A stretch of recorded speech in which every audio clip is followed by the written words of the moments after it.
Again, the experience and perception in the community.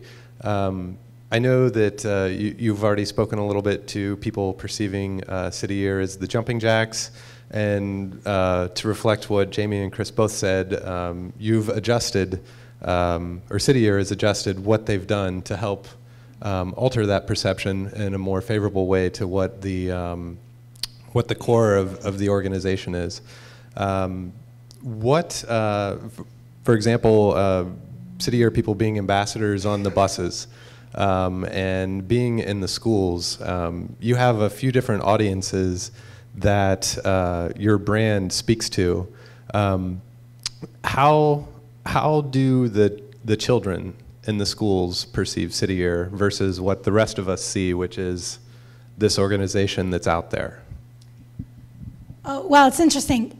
So City Year, first of all, I want to explain what we do, because I realized that I wanted to do that in the beginning to make sure that we're all on the same page about what we're talking about. So City Year is a national nonprofit. It unites diverse 17 to 24-year-olds for a year of full-time service.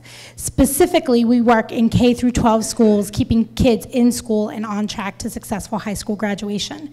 So what that means is kids that are significantly behind academically, we work to keep them in school. They also will have poor attendance, they'll also have incidences of bad behavior, and so we work to address all of those issues to make sure that school is a place that they want to be. We do things around school climate, parent engagement, et cetera. So it's a little different than what I think people thought of City Year before. I've always worked in schools, but when City Year was founded, it's interesting because we have a very, very unique culture at City Year, and it is a very youthful culture, but everything that we do has a purpose, even down to the logo. I could break it down for you.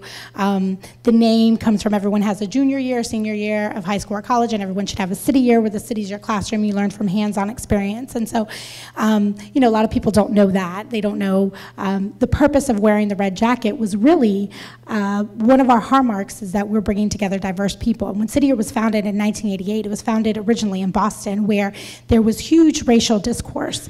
There was a couple incidences that happened in Boston that people were very, very separated in a city that was really diverse. And so our co-founders really believed that everyone needed to have a seat at the table if we were really going to solve our nation's most critical needs, right? So you needed to have a single mother, you needed to have someone who graduated from Harvard and Stanford, and anywhere in between if you were talking about the different sides of the spectrum. And so when we brought all these people together, there needed to be something that unified them. And what unified them was their uniform. So it was no longer about the kind of clothes you wore. You know, you weren't wearing colors from your neighborhood or these pair of sneakers or this gold chain or whatever. You know, the things that socially we identify with, or the things that are like the clique things, like you're a hipster or you're a hip hop head or whatever. It was really about we're people. And it's interesting because where this has been most effective is actually with the kids that we serve. If I put any one of you in a City Year red jacket and took you to Wylam Park or Hamilton or Lyndon McKinley, well, Lyndon McKinley, they're a little older, so let's go to the elementary school. But if I took you into any of those elementary schools, I guarantee you that a kid would run up to you and give you a hug and say, "Are you my new City Year?" We've had kids that, we have two core members that are very visually different, two different races, but they have similar attributes in terms of their, you know, personalities, right? So they're both peppy, or they're both outgoing, or they're both somewhat of the same size, and there are kids that will think, "Are you brother and sister?" Because for them, we've removed everything that separates them and we've made them alike.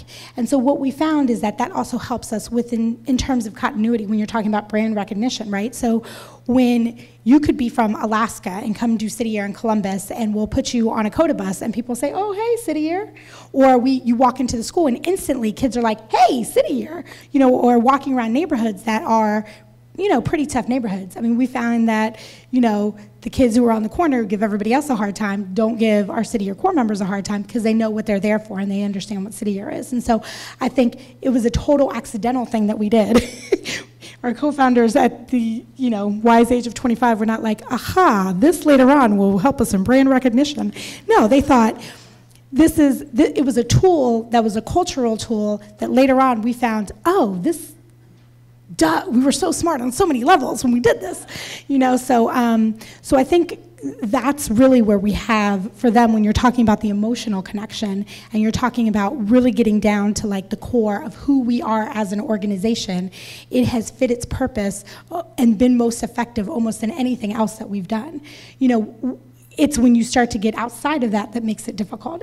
It's when you don't have that connection with those core members, you don't see them in schools, you haven't had, you know, that city year experience, that then you start to, you know, get further away from it and not really understand. And that's when it becomes whatever you do in that jacket is what city year is.